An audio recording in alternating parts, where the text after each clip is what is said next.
All right, welcome back to America's Real Estate Show. We're so excited that you're with us today. If you're new, welcome. I'm Ashley Polito, your host, and we bring top producers from across the country right here to our studio in Chicago live every single Friday at 11 a.m. Central so that they can share their secrets to success. All the strategies, the playbooks, everything that is working for them right now. I cannot wait for our conversation today and for you to meet our top producer all the way from Oregon. So let's welcome to the show, Marco Sanchez. Hey, Marco. Hi, Ashley. Thank you for having me on the show. Absolutely. I know you wanted to do some quick shout outs. Oh, absolutely. So I do want to say thank you to all the ROA leadership and thank you to Eddie for having me on the show. I do want to say thank you to my amazing staff and my team because they're the ones that helped me make it happen, to the man up above and my family and my founding partners in Oregon. So yeah, we're super excited to be on the show today. Awesome. Well, I can't wait to get into our conversation. But before we do, I always love to read off a quick highlight reel so that everybody knows just how amazing you are. So just sit back for just a minute while I read off all of your fabulous accomplishments. Okay? Okay. So good? Thank you. All right. So if you can believe in just 3.5 years, I mean, it's only been 3.5 years, you have already sold over 100 million in volume. You have closed over 300 units. You're ranked number 77 on NAREP's top 250 agents across the entire nation. You're number 10 in the Pacific Northwest, a top 1% agent in your market, and what I love that makes this success story even more powerful is you went from having 19 terminations in your first year in real estate to now being the number 1 agent in your market. How does that feel? Congratulations on all your success. Thank you, thank you. It's definitely been a learning curve since I started, but I think just from the set-go, it's always about learning. There's always something new to learn. Always, right? We never stop learning. I think Never. that's something that I have learned from all the top producers that I've interviewed on the show is you can't ever stop learning and growing. So before we dive into today's topic, I want to talk just a little bit about cars. So I'm completely fascinated about your story. You were in the car industry for quite a long time, I think maybe about 10 years or so. And you shared with me before, when we were prepping for today's show, that one of the biggest lessons that you learned and that you owe all your success really to what you learned in the car industry. So I'm curious to know, what is that one big lesson you feel that you learned from that industry that you have brought with you into real estate? I think the biggest lesson from the auto industry that I brought to real estate was to not make it so much about just getting the sale, but make it about the other person. Because even if they're reaching out to buy a house or buy a car, people have their why, their reasons why they're coming to you. And the minute they trust you, it's like it all goes from there. So always make it about the other person. Absolutely. I can only imagine what it was like, because I remember you sharing with me that you always wanted to work. You've always been very entrepreneurial. You graduated school early so you could started working, and you started in what you call being a lot boy. And you worked your way all the way to owning your own car dealership. Correct. So I can only imagine all of the people that you helped along the way purchase a car and what that taught you about just working with all types of different people. Absolutely. I'll touch base on that a little bit. I did start when I was 16. I think I lied about my age because nobody wanted to take me on when I was super young. And I do remember, I've been obsessed with cars since I was a little kid, but the biggest thing was even in school, I told everybody, I'm going to be a car salesman when I grow up. And sure enough, when I graduated, well, not even graduated, when I was still in high school, I went to all the dealerships in my town and I just told them, hey, I'm looking for work. I had no resume, nothing.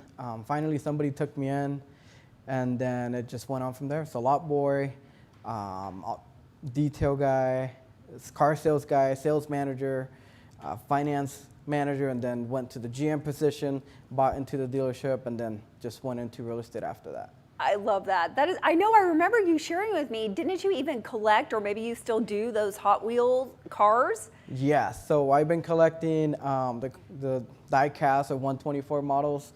They're about this big for a long time. I think I have like 300 of them at home. Oh my It's a lot of goodness. them, yeah. So you just became obsessed, and I remember you sharing with me that when you just throw yourself into something, you go all in 100%. And so when you decided to go into real estate, I mean, and again, just 3.5 years in, look at all of your amazing accomplishments. So what we're going to talk about today is really how to overcome objections. Not let them be the roadblock, but rather let them be the road map. And I can, again, only imagine that everything that you learned being in the car industry has really helped you and paved the way to learn how to overcome different objections. So we're going to get into that today. So we're going to start on the buyer side, okay? So the first question that I have for you, and really I'm going to just set up some different scenarios, and I'd love for you to walk us through, if you get this type of objection, how you pivot and turn it around into a positive conversation. So let's go with the first one, being first-time home buyers. I know you work with a lot of first-time home buyers. So what if they are a little bit panicked about interest rates? How are you turning that fear and pivoting that conversation to help make them feel safe? I think the biggest thing is, and this is going to go for any objection, is we always agree with them, with the buyer or the seller. Yes, yeah, I agree. The rates could be kind of high right now. But I like to take a step back every single time and really understand why they're even coming to you in the first place. Like, what's the reason that you even want to buy a house? And I will literally ask them that. And I'll tell them, okay, yeah, rates could be high. I could understand why that's a little challenging right now. But let's take a step back and let me ask you, Ashley, let's say, why do you even want to buy a house? Why is buying a house important for you? And then they'll respond back with, well, I've been renting for a long time, or I'm tired of living with my parents or living with family.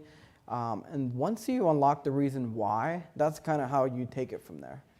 I think you hit the absolute key, which we're going to see as we go through all of these different objections, is finding out that core why. And I know you are a master at asking questions. And I think I remember you even saying that you'll pull out your calculator and you'll start crunching numbers. So tell us a little bit about that. Yeah, so let's say somebody says that they've been renting for a long time, right? And they're scared to buy a house. And I will literally pull out my calculator and I'll say, okay, well, Jason, let's say you've been renting for how long? And they'll respond back with, well, I've been renting for 17 years. Okay, that's a long time. And how much do you pay for rent? Well, I pay $1,500 a month. I'll grab my calculator. I'll do 1,700 or 1,500 times 12 times 17, and I'll look at my phone. I'll show it to them. I'll say, okay, that's $250,000 that you've, in a sense, kind of just thrown away. Why don't we get you into buying a house or investing into real estate where all your money is going to go towards your mortgage? Yes, you're going to pay interest, but still a portion of that's going to build equity for you. Where could you have been 17 years ago if you would have purchased a house then? Oh, that is so good. I think showing them the numbers. Absolutely. Right? I'm sure you probably see lots of light bulbs go off when you start crunching those numbers. Yeah, everybody just, their face changes. They're like, oh, okay. Yeah, you're right. That's a lot of money. For sure. I mean, and so what I hear you saying is it's truly about understanding their why and then really educating them. So we're not focusing in on the interest rate. We're pivoting away completely from that, and we're showing them real data. Absolutely, yeah. Actually, ever since the rates kind of increased, you will never ever hear me say, "Oh, the rates are too high," or "business is slow because the rates are high." People still got to buy. people are still getting married, they're buying houses, or the families are growing, or people are downsizing, people pass away. There's so many things that happen that there's so much business out there and reason for people to buy. Absolutely. Now, something else that you shared with me off camera that I think is so perfect for us to touch on is you have what you call your 5-minute buyer consult. And I was like, really? How are you doing a buyer consult in 5 minutes? And this goes for everybody, not just a first-time home buyer. I mean, anyone that you're working with on the buy side, you kind of run them through this 5-minute system. So if you would, walk us through what that is and help us understand how this helps you and it helps your prospects. So it really becomes a win-win on both sides. Absolutely. So that pre-qualification or all the questions that I ask, this can happen anywhere. I can be having dinner and I get a call if I decide to take it, or if I'm on the road. It's as simple as like, if you got to feel them, right? You got to see if they're wanting, they're super interested in buying. And a lot of people are, because it takes a lot to make that phone call sometimes and say, hey, I want to buy a house and I don't know where I'm at. And I'll ask them, do you mind if I ask a few questions? They'll say, yeah, absolutely. It's going to be regarding credit, income. And they'll say, oh, absolutely. And I will start off with, Ashley, how's your credit? They'll be like, oh, I think it's 650 or 700, right? And they'll say, I pulled it up on my Credit Karma. I'll say, okay, great. Do you have any big debts, any big payments? They'll say, yeah, I have a car payment. Okay. How long do you have on the car payment? Well, I have 7 more months left. Okay. And then I go on to income, like what do you do for work? How much do you make? And a lot of people don't know what they make. So for us, it's obviously we want to know what they make a month. But I'll just ask them, well, just tell me, do you get paid hourly, salary? They'll say, oh, I get paid hourly. Okay, do you work overtime? Usually, no. So then I'll just put whatever you get paid. If it's $35 an hour, I'll put 35 times 160, and that gives me the monthly income. And I'll do times 12, and then that's going to give me the year. And I'll ask them, do you make about 70 grand a year? They say yes. Okay, then we're in the ballpark. I'll ask them if they have a cosigner, and then I'll ask them if they have any savings for a down payment. And if those 3 main questions, and then of course stability on their income. But other than that, that kind of gives me a better idea on where the buyer's at. Okay, perfect. And so once you know where they are, then what happens next? We either connect them with the lender. Something that I've been doing lately is it's a lot easier for people to just come into my office, meet with me, and instead of me connecting them with the lender and waiting for them to set that appointment and see if the lender can meet with them, if they're like super eager to buy a house, I'll literally just give them my laptop and I'll say, hey, why don't you apply? I'll ask me questions if you need help, and they'll just apply on the spot. And then I'll just call the lender in front of them and I'll say, hey, we got Jason that just applied. I'd like for you guys to connect, and we'll just take it from there. That's perfect. So you're doing it all right there together in your office. Yeah. Just getting it done. Absolutely, because you'd be surprised. Some people want to move fast, and some people do want to take their time, and that's okay. But if they're ready to go, they want to get into something like yesterday, then yeah, we'll take it there. Perfect. Okay, so let's flip the scenario a little bit, and I'm going to go to investors. So let's say you're working with an investor, because I know you also work with a lot of investors. Yeah. So let's say someone comes to you and they really want to buy, but they too are a little bit concerned about the interest rates. So what if they say, you know what, I'd love to buy, but I really want to see if rates are going to come down? What would you say the real fear is that's maybe running through their mind? Because they're saying that for a reason. Absolutely. And like always, we got to agree with our buyer or investor. Yes, I agree with you. I could understand why investing right now could be a little scary. But check this out. We're going to get you the best deal that the market will allow. And this is the right time for investors to come in. Let's get you the best deal that we can. The only thing that I take in mind or into consideration is when we list a property, we got to make sure that we run our numbers on the safe side. So 5 or 10% back of market value. So let's say if it's worth 400, then we're going to try to go with the list price of 370 or 375, so we can get it sold right away. So as long as the numbers make sense, there's so many deals out there. And I'll literally sit down with my investors. I just had a new guy come in, or a younger guy that I went to school with, and he said, "Hey, Marco, I've seen your flips. I've seen you, all the construction that you have going on. Like, I want to get into it." And I sat down with him. He had some money aside. I had him come into my office, and I just literally went through all the numbers with him. Okay, well, let's say we find a house for this much. This is what your rehab is going to be. This is what your down payment is going to be. Your interest rate's going to be high at 10 or 12%. But if you can finish it in 30 days, we'll have 30 days to list it. And let's say 30 days to close it. That's 90 days. We'll add an extra month to be on the safe side in case we have any terminations. And I'll literally walk them through all the steps. So I do have a lot of newer investors. And I have people that started with me a few years ago. There's a guy, a VIP client I think he's at 18 doors. And they've all been purchased through me. That's awesome. Yeah. So, okay, let's just recap for everybody. Okay. Because really, I would say my question back to you is, how do you help investors see the opportunities that could be right in front of them today?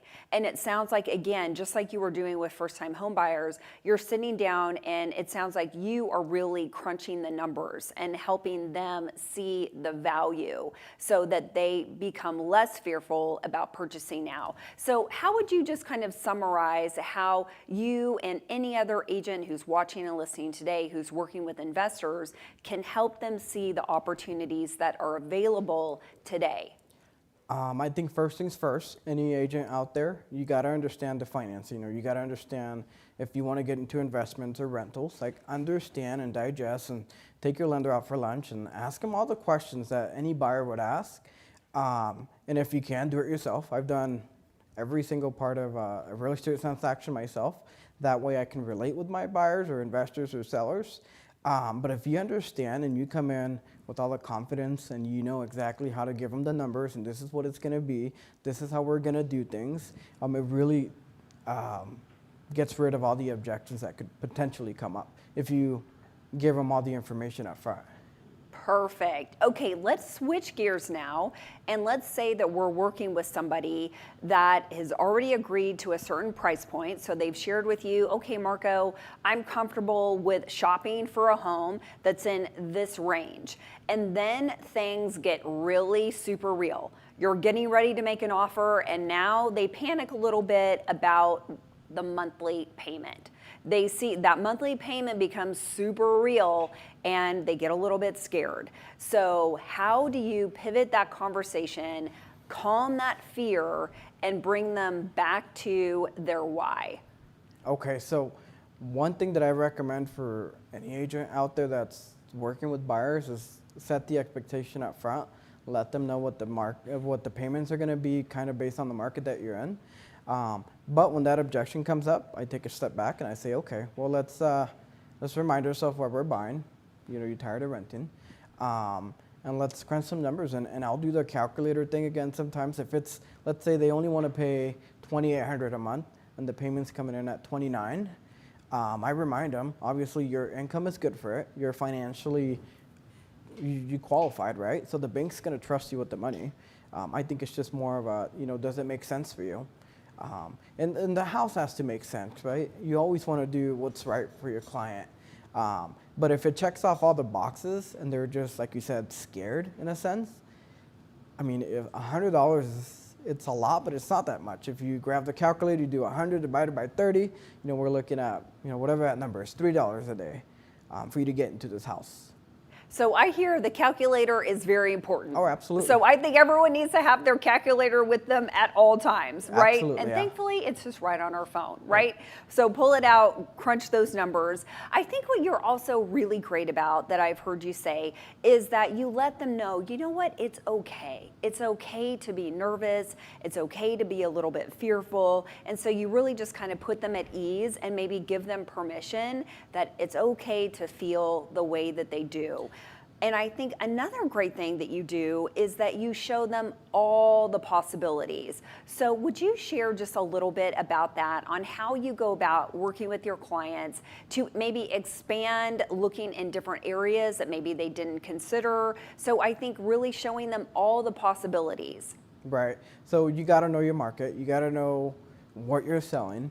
But at the end of the day, it's what your client wants, right? It's a big investment. It's not like back in the day when I used to sell cars. People buy cars every couple of years nowadays. Selling a car was easy, right? But now with houses, it's a big investment. So, and this is the line that I use that kind of just eases people and kind of just makes them put their guard down, put their gloves down, because they see us as salespeople. They see us as salesmen, right? They think we're out after the commission. So, Ashley, buying a house or the home buying process or selling or investing, it's like we're in a plane and you're the pilot. I'm just going to be your co-pilot telling you what to do. At the end of the day, you're the one that calls the shots. You're the one that can take a left or go right. You got control. I'm letting you know that I'm just here to give you all the information up front and you decide what you would like to do. I like that. I like that so much. And I like how you said, like put their little boxing gloves down, right? Like, hey, I am here. Like, help me help you. So I like that analogy. You're the pilot, I'm your co-pilot. And I'm sure that does give them a lot of relief. Yeah, absolutely. And I learned this early on. People, when they come to you, even though you're the professional, they still see you as a salesperson. So their guard is all the way up. Right, so our job is to bring those gloves down, take a step back. Like I'm okay with you buying in a year, 2 years out. I don't need you to buy tomorrow. We're gonna go at whatever pace you need to go. I love that. Well, and I do want to share with everybody that your stats right now, over 95%. So almost everybody that you meet with who's looking to buy ends up buying with you. Whether it's right now or down the road. So I hope that everybody is really taking a lot of great notes on how you're navigating these conversations, because you're obviously making them feel very comfortable. You're crunching those numbers. And what you just shared is that you're sharing all of the possibilities available to them, which I think makes a huge difference. Yeah, absolutely. You give them all the information up front. And even if, let's say, some people are not ready to buy, maybe they shouldn't buy, right? And it's okay. You just put them in your database, check in with them. And I mean, it's okay. And I let them know it's okay. Maybe you're not ready. I'm not gonna go away. I'm not gonna disappear. Like, call me if you have any questions. If you need even if it's not even about you buying a house, if you need a tow truck, if you need a plumber, electrician, whatever you need, use me as a resource. Yes, and I know that you are very famous for letting everybody know, you know what, we're going to find you something. We're going to find you something that works. Absolutely. You got to be confident.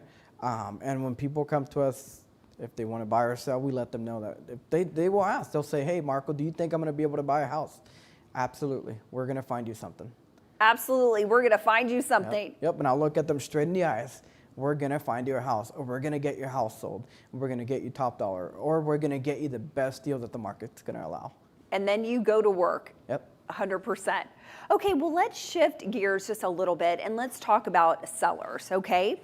So I am sure every agent out there has heard something along the lines of, I have a brother, I have a sister, I have an uncle, I have an aunt, I have a cousin, I have some family member who is a real estate agent. Or they've also heard something along the lines of, well, such and such agent is willing to work for less. So how do you navigate these types of situations and still be respectful and still win the listing? So that's going to depend if we're doing that over the phone or if we're doing it in person. Let's say we're meeting in person and you tell me, well, my brother's a realtor. And usually, a lot of the times, they're doing it part-time, right? They're not full-time or they're not, selling very much. So I'll just tell them, hey, Ashley, you don't sell homes often, right? This is a big investment to you. Oh, absolutely. So let's say you needed open heart surgery today, you would go out and look for the best of the best doctor to do surgery on you, right? Oh, absolutely. Okay, well, that's where we're at. We're the best of the best, and we're going to get you top dollar for your property. You don't want to put your biggest investment in someone's hands in a sense, with no experience. If they're so easy for them to twist their arm on the commissions, let's say, then how do you know they're going to go above and beyond for you to get you the best deal. They're losing the first battle the minute they lower their commission. For sure. So it sounds like you're really diving deep into showing your value. Absolutely. Yep. That's the first thing we do from the minute we meet them. We usually don't even talk commission. We talk about value. We talk about them, why they want to sell, and then we get to commission at the end. Perfect. Well, I'm glad you mentioned commission because that is definitely my next question, and I'm sure this comes up a lot in the industry right now. So let's say you do have someone who calls you, has been referred to you, and they're like, yes, Marco, I'm ready to go. I want to sell my property, but I want to know what your commission is. How do you address that situation? So I'm going to give you guys 2 examples. One, Perfect. if it's over the phone, we don't talk commissions until we meet in person. So we let them know, hey, there's a couple options. And we can talk about that when we meet in person. When are you available for a 15, 20-minute consultation? Absolutely free. We don't charge anything. And if it works, it works. If it doesn't, that's okay. You know, we'll shake hands and we'll go our different ways. And so if you're over the phone and you're saying that, are they usually pretty agreeable to, okay, sure, yeah, come by? Yeah, the minute you tell them it's no strings attached. It's not like you have to hire me. If it works, it works. If it doesn't, it's okay. They'll be like, okay, yeah, that's fine. And let's say they're going to interview a bunch of realtors. I ask that, are you interviewing more realtors? And if they say yes, I ask them if I can be first or if I can be last. And if they say no, then obviously I'm in there and we're getting it done. Okay, so I love that you just said that. So you ask them if they're interviewing other agents, and if they say yes, you politely say, okay, great, I'd love to be first or last. And so are they usually agreeable to that? And if they are, I'm very curious to know, what is your preference? Do you like to be first or last, or it doesn't matter? Either of those is great with you. I like to be first if possible because I know we're going to close it. A lot of them get surprised by the question. They're like, oh, well, yeah, I am interviewing other realtors. And they're okay with it. Yeah, because a lot of the agents don't ask if they're interviewing. And if I'm first, we're going to close it. If I'm last, and I'll tell them, well, if I'm last, you save the best for the last. So we'll go in there and we'll give you our listing appointment or listing presentation, and we'll go from there. Okay, so, and I love how you just said listing presentation, because I know that you actually don't even have a formal listing presentation. And just like the buyers that are working with you, over 95% of the sellers that you sit with sign with you. So I would love for you to share with everybody what your process is when you're at that listing appointment, especially because you don't do a formal listing presentation. So let's walk through that. So we do have a listing presentation if needed for like the high Cs, people that got to see all the numbers and stuff. But I'm going to say 95% of the appointments that I go to, we don't do any presentation. So what I try to do is I do show up early, a minimum, about the bare minimum 5 minutes before. I step outside. I never park in their driveway. I like to park down the street. I show up. I take a couple notes. That way people are watching you. Everybody's got Ring cameras nowadays. So they're looking at you through the cameras before you even walk in the house.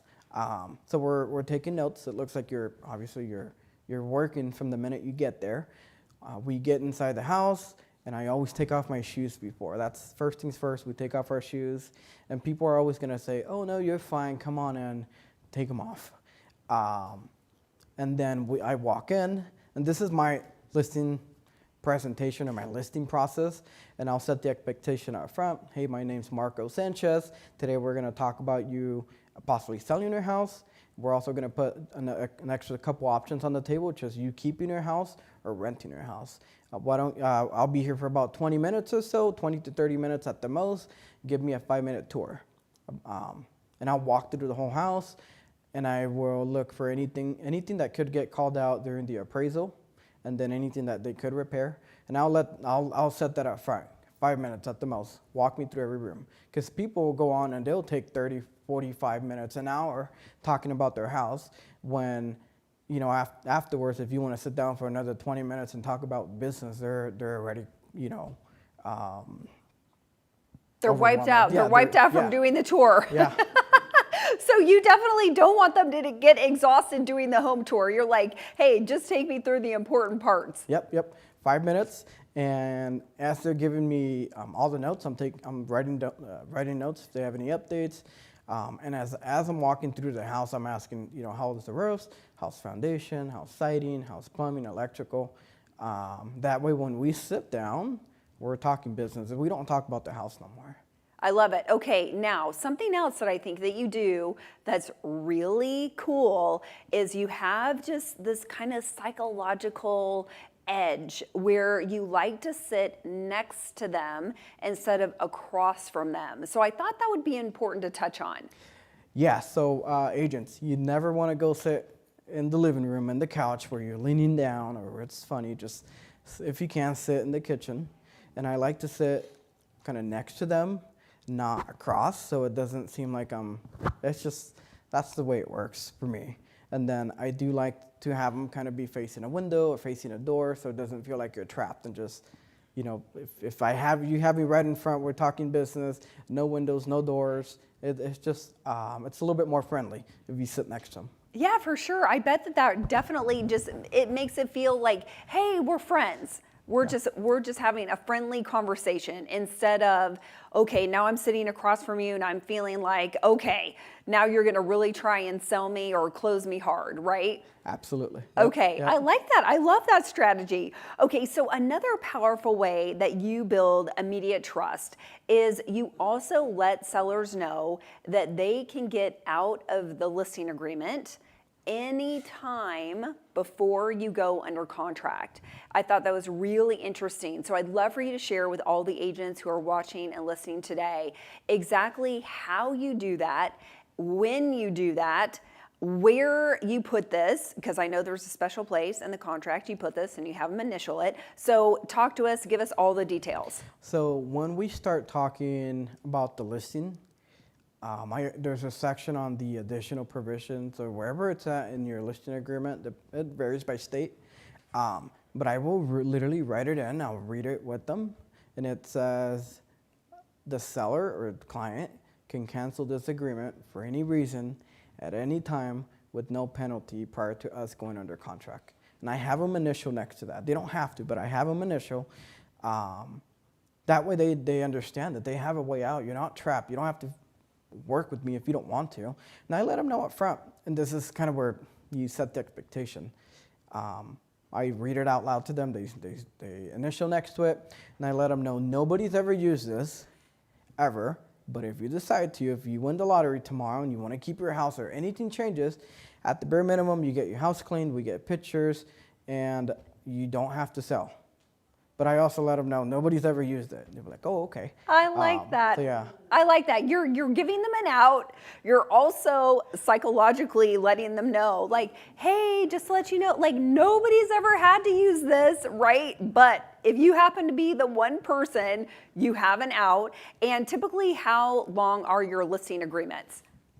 We do them from 1 year. Okay, so and if they want to change it, we'll change it. We'll do 6 months, whatever, 90 days. We know we're not going to get fired, and we're going to get the job done. If that part of the contract, I don't really enforce it to where, oh, no, we got to be under contract for 12 months or whatever. We'll do 90 days, and I'll let them know up front. We're going to sell your house. If we price it correctly, your house is going to get sold. We're going to get you to where you need to be, or, the big why they want to sell. So, yeah. yeah, absolutely. So it's like a 12-month agreement, but you've already let them know up front, hey, for any reason, at any time, as long as we have not entered into a contract, you can walk away. It's all good. And so tell me, when do you typically handle this part of the conversation? Once we talk about price and what we're going to list it for, and the biggest thing is the big why they want to sell. And that's literally the first question after we look at the house. I sit down with them and I ask, why do you want to sell your house? And they'll just give me their reason, and then I'll ask more questions. So let's say, we're looking to retire. Okay, great. That's awesome. That's amazing. Where are you looking to retire? And so if you're looking to sell, where are you going to live? And they'll say, oh, we're going to move, down to California. Okay. What's in California? Oh, we got family. Okay. who's out there? Say, oh, we got kids. Oh, nice. Why is it important for you to move with the kids? And whatever they respond, usually it's, we want to be close to family, we got grandkids, X, Y, Z, and that's your big why they want to sell. And sometimes it's not an option for them to rent, it's not an option for them to keep the house. They do got to sell. They're going to use those funds when they move to California. I remind them, when we get you to California, back home with your kids and your grandkids, retired,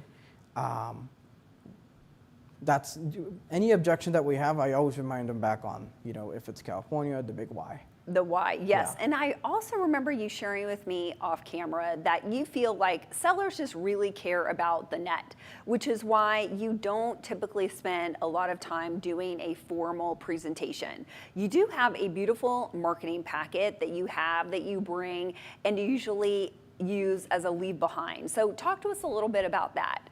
So the sellers usually care the most about what their net proceeds are going to be. They want to know what they're going to walk away with. They don't care so much about me and what I've done, awards, or even if we're top 250. They just want to know, can you sell my house, and what am I going to get after paying all the fees? So I'll literally break it down to them, just like the investors. I'll say, okay, let's say we're going to sell your house for $500,000. All right, $500,000. After you pay our listing fee, which is 3%, and your $9.95 transaction fee, we write that in. And obviously, we can't charge the buyer's agent commission, but we let them know up front. Just a heads up, it could be negotiated. If we do, let's have a budget. We'll do 2.5%. And after your title fees, we'll round it up, and then we deduct any loans or liens, and then I give them their net proceeds. This is a ballpark, right? Anything can change. And that's the number they care about. I mean, realistically, people don't really care too much about like, oh, well, can I sell it for this much? It's more of how much am I going to get after everything's paid for. Right. And I mean, wouldn't you agree that at this point, they have probably done their homework on you? They've probably Googled you, right? I mean, They know who they're visiting with. Yeah, absolutely. Like, everybody looks people up. Everybody, like, if we're going to go eat tonight, I'm going to look up restaurants near me, and I'm gonna look at their Yelp reviews, and I'm gonna go on their Instagram, and I'm gonna look at their videos, and then we're gonna go on TikTok and look at the TikTok videos. So the same thing with us realtors. So it's important, I'm gonna touch base on that, for you to have a good social media presence, be on Google, be on Zillow, have your reviews. And even if you're a newer agent, it's not like you need sales in order to have reviews. You can have friends and family, title partners, lenders write you reviews, so you can have those. The more that you have, the better. But you want to be a 5-star on Google. You want to have all the social media presence, because people are going to look you up. And I always ask, how'd you get my number? They say, oh, well, we found you on Google, or somebody referred you. I already know they looked me up. So we don't need to go in there and resell ourselves. Right, 100%. Yep. But you do need to crunch those numbers and make them feel comfortable. Absolutely. I love it. I love it. Now, talk to us just a little bit about your marketing packet, because you do bring one and you use it as a leave behind. And I really love what you say to them as you're leaving. So share with that. Yeah. So I always bring a bag. I should have brought one, but it's a bag with my brand on them. It's got goodies. We always bring a candle for listings. We bring toys if we got dogs. If I know they have dogs, we're gonna bring a ball for the dog with my Sanchez team logo. If they have kids, we'll bring coloring books. But there's a listing package or listing book that we created, and it just talks about me. It talks about what we do, our marketing plan, our values, and we never go through it. I always just pull it out and I'll say, okay, well, if you can't sleep tonight, because I know we went over a lot of stuff. If you can't sleep tonight, wake up in the middle of the night, read through this. There's a lot of information that could be helpful. If you have any questions, just let me know, but I'm gonna leave all this information with you. I love it. I love how you say, if you can't sleep tonight, as if like, hey, this is gonna put you to sleep. If they start reading it. So again, I just feel like that's just a very super casual, easy conversation to have. It's just like, hey, you know what? If you're interested, take a look. If you're not, that is perfectly okay. And I believe in your marketing packet, it does have a lot of testimonials in there. Yeah. The last page has a bunch of reviews. We got pictures of me with clients. And I'll show them these are all of our happy clients that have sold or they bought with us, and you'll be on here. Once we make a new one, they'll just laugh. I love that. I love that. Hey, you're going to be in my marketing booklet. I love that. Yeah. That's great. So you're already, you're taking them into the future. We're going to be working together. Absolutely. When we get your house sold and we get you back home with your family so you can spend time with your grandkids, you'll be on our, on our booklet or whatever. Oh, I love that. That's great. Okay, so let's keep going and talk about commission. So similar to an earlier scenario, but so let's say now you're here, you're in it, you're having this appointment, they're getting ready to go, but they do have that conversation with you and they're just like, ooh, I don't know, Marco, like, we love you. We want you to sell our house, but ooh, I don't know. We feel like your commission is a little high. How do you navigate that conversation, pivot, and still walk out of there winning the listing?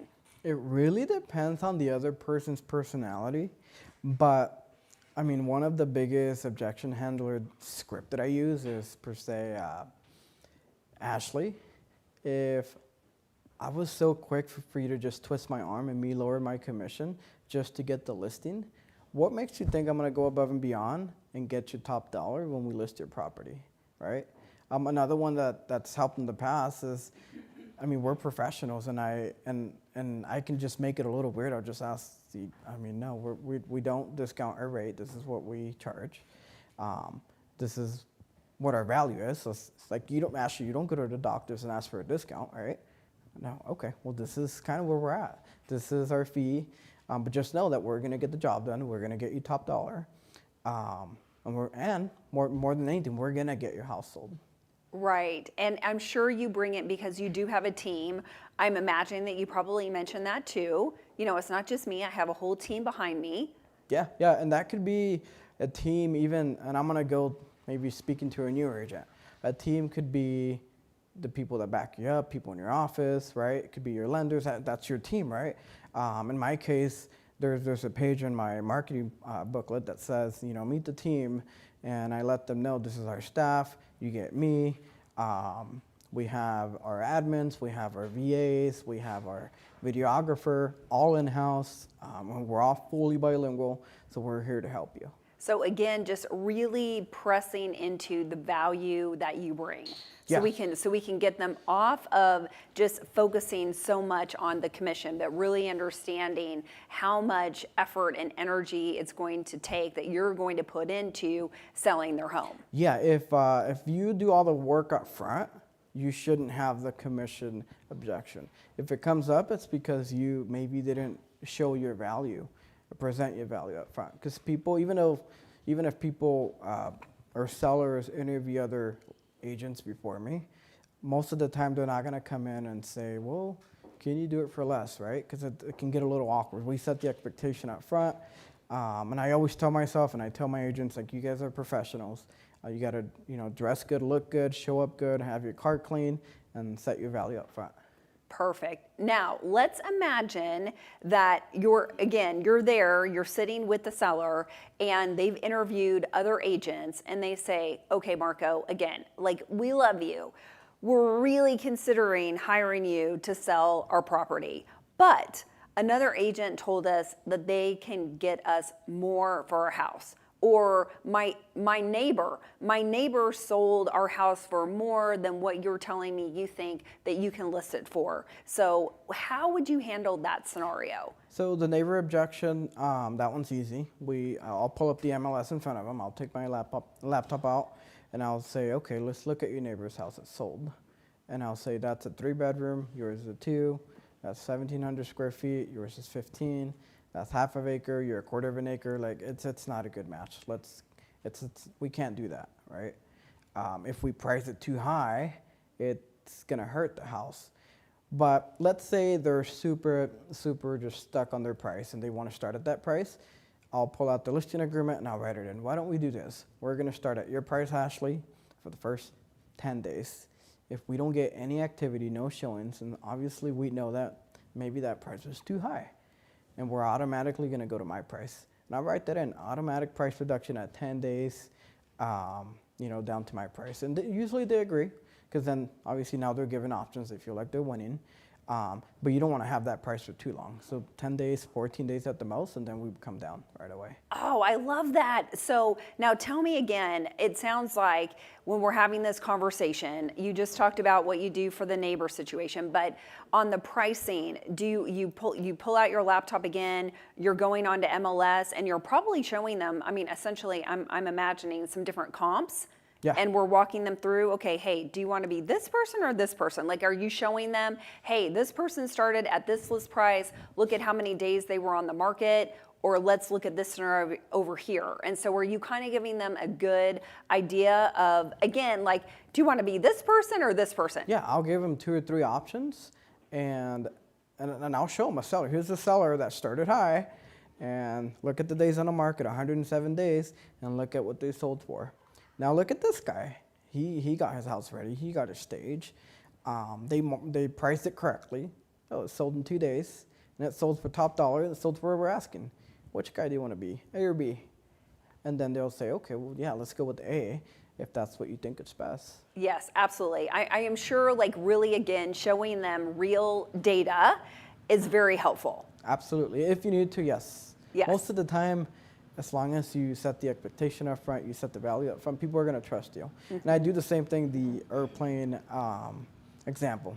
At the end of the day, you're the one that calls the shots. You're the one that decides to sell when we sell. So just know I'm your co-pilot. I'm just going to tell you what we need to do, but you're the one that calls the shots. Right. Well, and I really want to go back and emphasize what you said just a little bit earlier about the 10 days. Like, if they are just really adamant, so okay, you're not being confrontational or argumentative. You're like, okay, cool. Like, here's what we're going to do. So again, you're really taking, I would say, like, you know, a lot of confidence and saying, like, hey, no problem. We'll go with what you're asking. We'll go with your list price. But after 10 days, if certain things haven't happened, we're going to go to my price.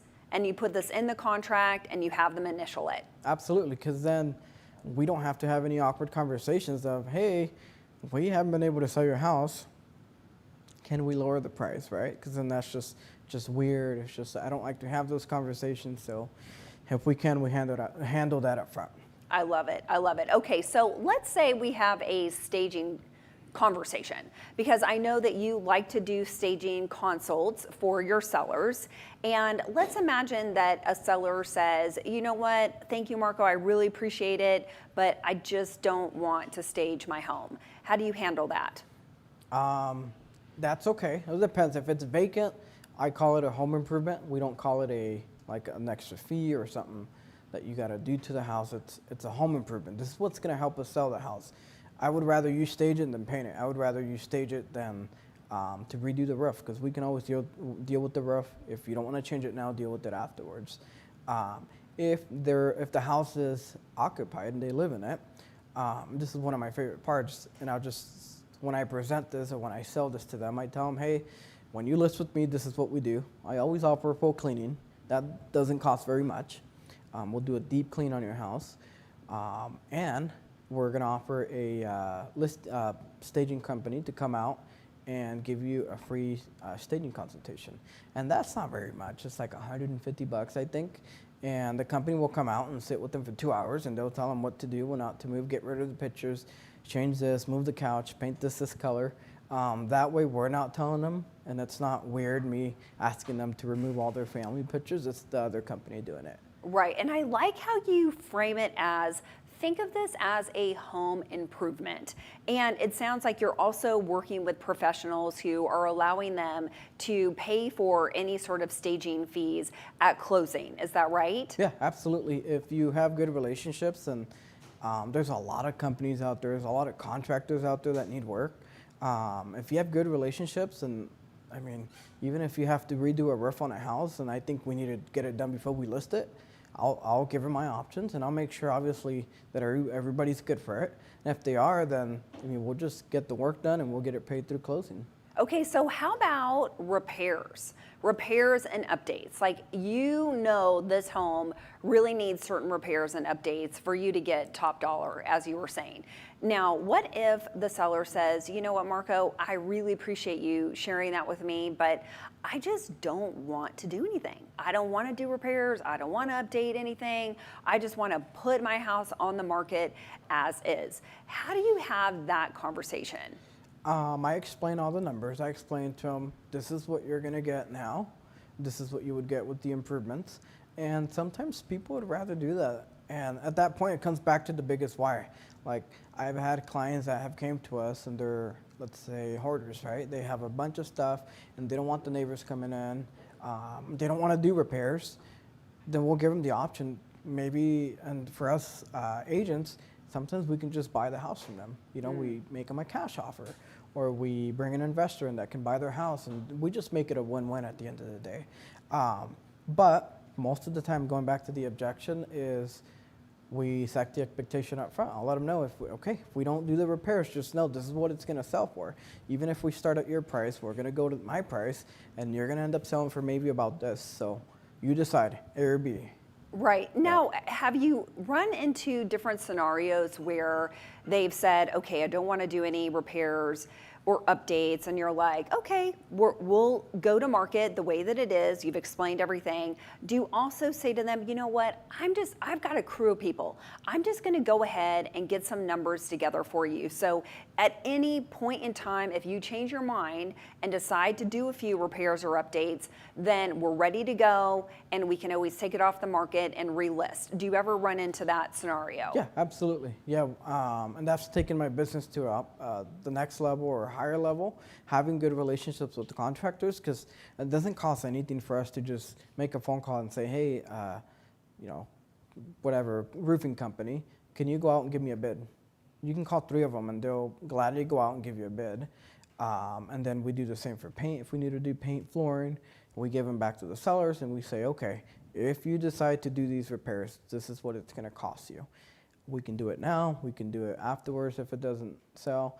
This is what I would do. If I'm the co-pilot, this is what I'm going to tell you to do, but you do what's best. You do what's best for you. So you get everything ready to go. And again, are you working with a crew of people who will allow the sellers to pay for everything at closing? Yeah, absolutely. There's a lot of contractors. All you got to just pick up the phone and ask, hey, I sell houses. I maybe we can do a few roofs or a few paint jobs.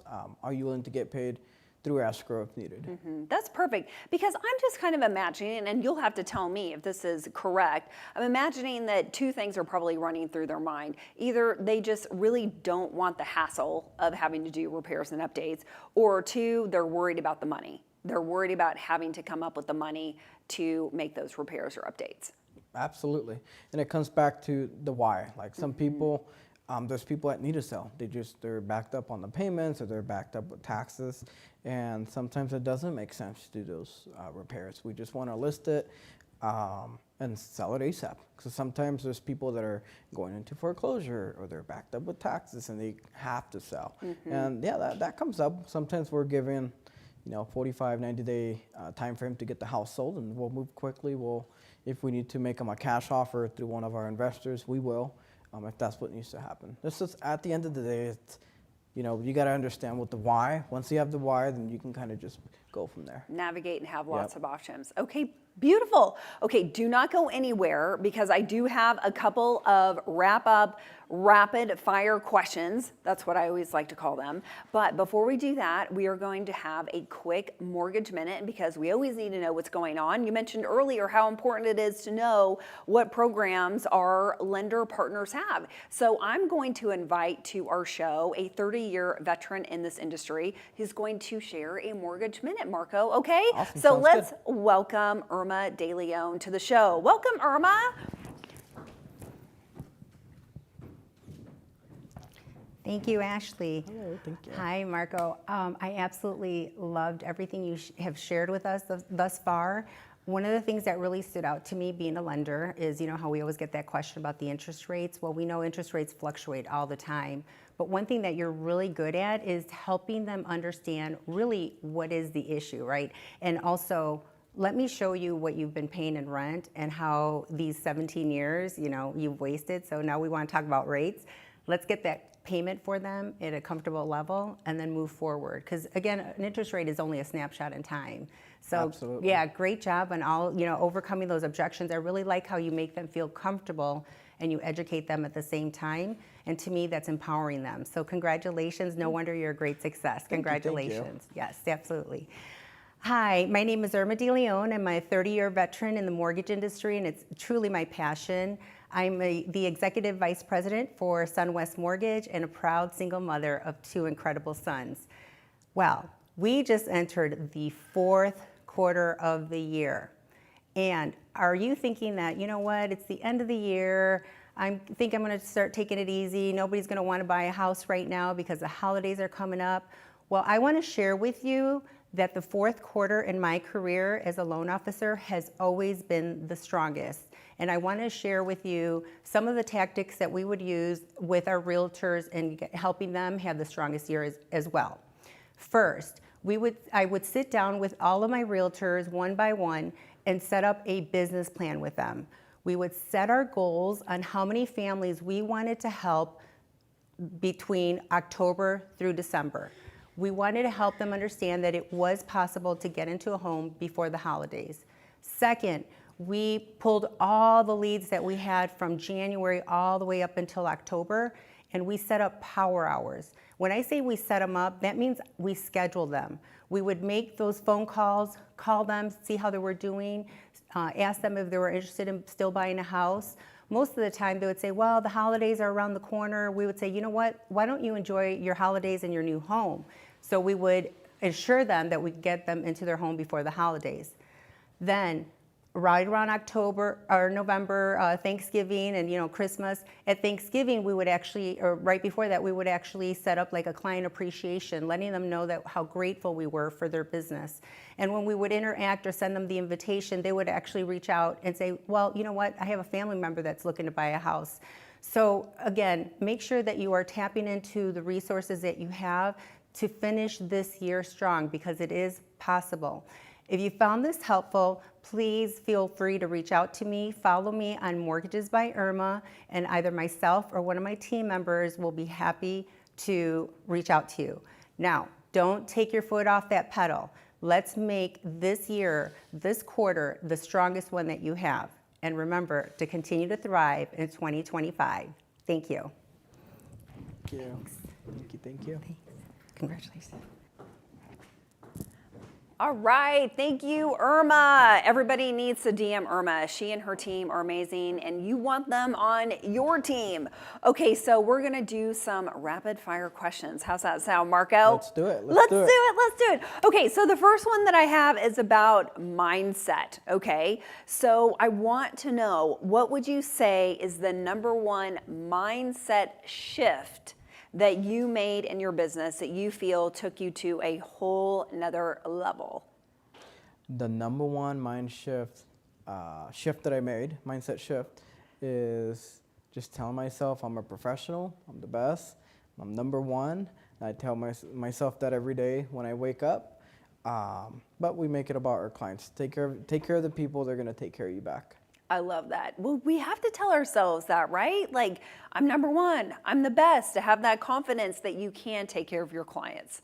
Yep. I love it. Okay, so let's say we're rewinding time. Okay, now I know this is like a short little minute for you. 3.5 years, you've already accomplished so much. But let's say we're just stepping back in time when you first started in this business. What would you tell that Marco? What would you tell that Marco to do maybe just a little bit differently that would help you go even faster than you already have?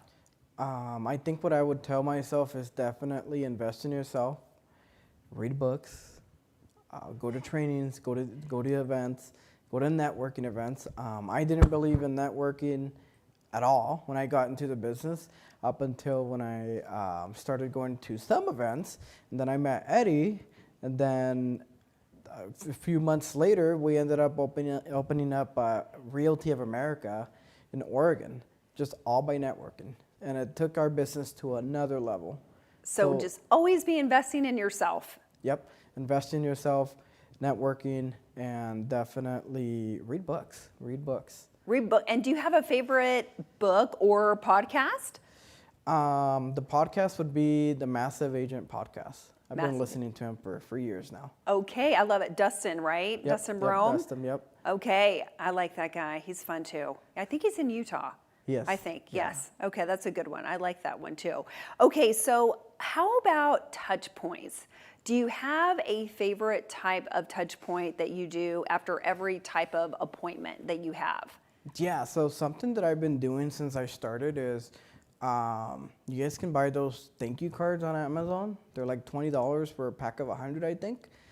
After I get off the phone with anybody, and I always get their address, I'll say, hey, what's your mailing address? We put it into our system, our CRM, and I will literally write them a note. Thank you so much for taking my call today. I look forward to connecting with you in a couple of weeks, or I look forward to helping you sell or buy. Sometimes we put a Starbucks card in there, we handwrite the note, and then we put it in the mail, and we send a bunch of those, 20, 30, 40 of those a week. But they go a long way because our business card is in there, and it's a handwritten note. And let's say if you have a team, I put that in the system. I'll say, admin, please send out a note, and they have a stamp with my signature, and they'll stamp it. That's if I can't get to it. I love that. So handwritten notes, a little Starbucks gift card. I mean, who doesn't love a little Starbucks, right? And then when they're taking themselves to Starbucks and they're pulling out that gift card, they're like, oh, that Marco, what a nice guy, Yeah, right? Yeah, absolutely. Yeah, that's my touching point. And we'll do that on Instagram too, sometimes just to engage a little bit. We'll say something like, can you guess how old my dog is? First 10 people that can guess, we'll get them coffee. And then that just creates engagement, creates people to like you too.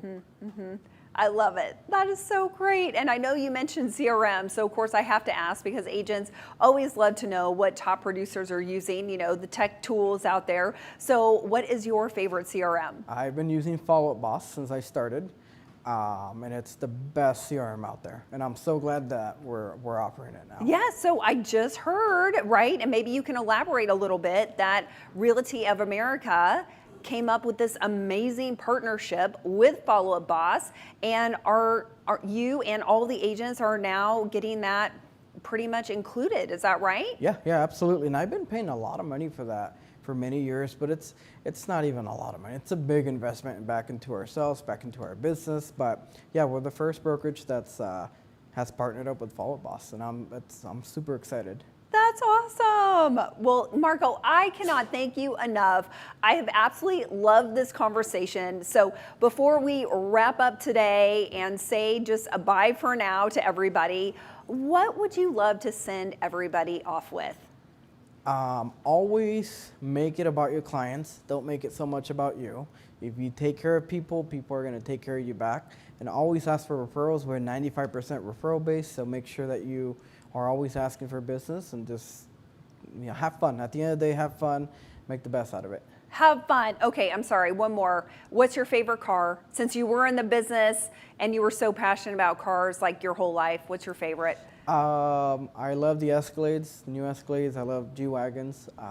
I love sports cars. Okay, sports cars, the Escalade, and the G-Wagon. All right, there we go. Well, when you're a top producer like you are, you can have them all, right? So I hope everyone goes out there and just absolutely crushes it.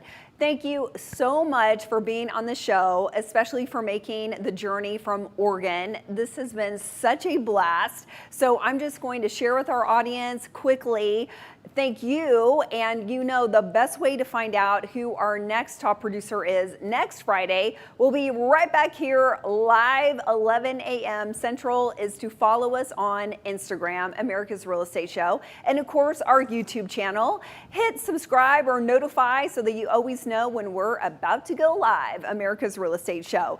Thank you so much. We are the fastest growing show for real estate agents, created by real estate agents because of all of you. This is not just a show, it's a movement, and every single one of you are part of it. Thank you again for letting us into your homes and offices today. I'm Ashley Polito, your host, and we can't wait to see you next Friday. So bye for now. Thank you, Marco. You were absolutely amazing. And now we're going to do pictures, and we're going to have our private... Thank you.